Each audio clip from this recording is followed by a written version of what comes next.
Kung umaliwalas ang pakiramdam ng Bagong Henerasyon Party, isa pang grupo na nasuspinde ang proklamasyon ang gumawa naman ng ingay sa kanilang press con sa Quezon City. Ang buong kwento ihatid sa atin ni Dexter Ganibe. Halos mamula sa galit si Duterte Youth Party List Representative Ronald Cardema nang makwestiyon ng registration ng kanilang partido. Sa press conference na ginanap sa Quezon City nitong Biyernes kasama sina Reyna Mercedes, Isabela Vice Mayor-elect Harold Respicio at Attorney Ferdinand Topacio, naglabas ng saloobin ang dalawang kandidato kasunod ng suspensyon ng kanilang mga proclamation.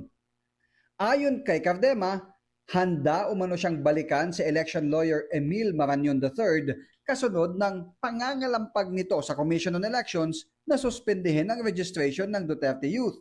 Umalma si Cardema sa mga akusasyon ng Kabataan Tayo ang Pag-asa na hindi umano kumpleto ang publication at public hearing requirements ng partido. Imbento lahat yan nung Kabataan Party List saka ni Emil Marañon. Kaya kakasuhan ko ng disbarment yan, attorney na yan eh. Kine-claim yan ng ilang taon na fake kami at hindi kami rehistrado, kaya ang petition nila sa COMELEC matanggal yung aming rehistro. Parang ang weird eh. Pinipetition yung matanggal yung rehistro kasi hindi rehistrado. Ang sinasabi ko nga, lahat ng aming notice of hearing, inattenda namin ng hearing. Lahat ng order to publish, pinablish namin. Dagdag pa ni Cardema, ang senior commissioner noong 2019 hanggang 2022 sa COMELEC ay kilala umanong kaaway niya. Giit niya, kung totoo man ang mga akusasyon, ay sana ginamit na umano ito ng COMELEC noong panahon na yon upang walisin ang kanilang partido. Kaya kung totoo yan, ginanon na ako nung kaaway ko. Kaya kakasuhan ko talaga yan si Atty. Marañon eh, nakakabwisit na eh. Inunahan ko lang si Rowena Gonzon, ayun, natalo ko sa Supreme Court eh. Babalikan ko to si Atty. Marañon. Division and Bank, mga direktor na nagre-recommend.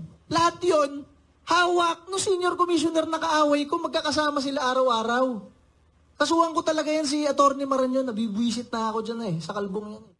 Matatandaan na naghain ng petisyon noong 2019 ng Electoral Watchdog Group na Kabataan Tayo ang Pag-asa na iginigiit na dapat i-void ang Duterte Youth kasunod ng approval ng poll body sa kabila ng kakulangan ng proper hearing. Ako si Dexter Ganibe para sa Kwentong Politiko.